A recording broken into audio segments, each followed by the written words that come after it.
Protect yourself and your family from unexpected challenges. Consider accident-only income protection. Click the link in the description to find out more. You want anything bad enough? Don't make excuses. You gotta lose your time and your sleep for it. You find a way. Boxing King Media in association with SaveMoreMoney.com. Delighted to be joined by Otto Wallin. Otto, Fight Week is here. I want to say the biggest night of your career is a few days away, but I'm guessing it kind of compares right up there with the Tyson Fury fight night. It does. It compares to the Fury fight, of course, but for some reason I feel like this is bigger. This is a huge card. I'm fighting Joshua, and the Fury fight was 4 years ago, so it's nice to finally talk about something else than that fight.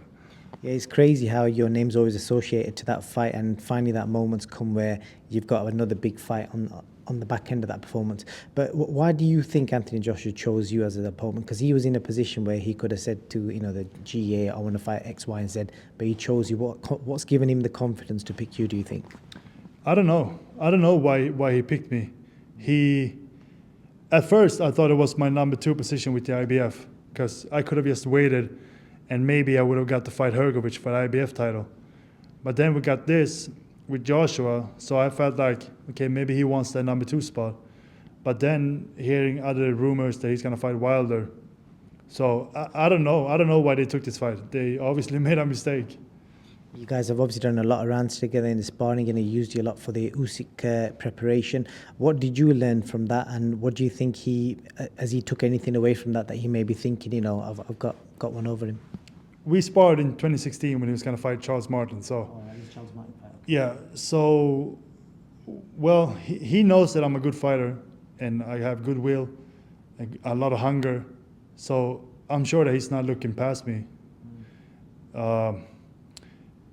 He knows that this is going to be a tough fight. That's from sparring, just from being around each other. I think he knows that. I've spoke to a lot of experts in boxing in the last few months since this fight was announced, and the majority of the people are saying this could be the fight where the upset happens, because that's how people are saying it. Because people are suggesting that you're going to ruin the plans for this Wilder AJ fight.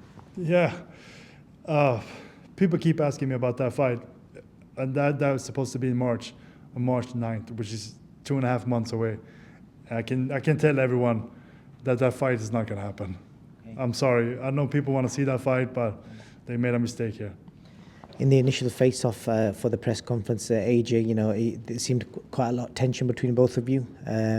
He basically said, you recently said in an interview, you questioned his mental state, and then I think Deontay Wilder's gone in, and so has Carl Froch. They both kind of jumped on that and basically questioned his mental state. But what I want to ask you is, if a fighter is willing to fight another man in the middle of a ring in front of millions of people around the world, does that mean all of you guys can't be physically, mentally weak?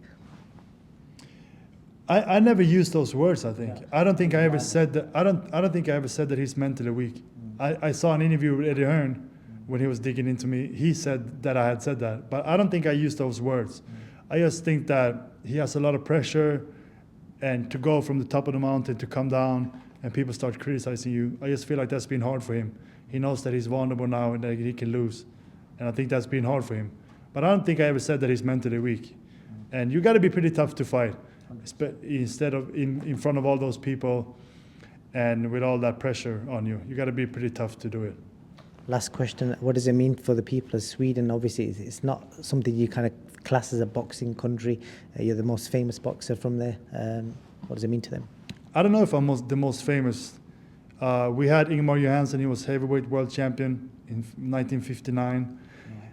Yeah, that was he beat Floyd Patterson in New York in 1959.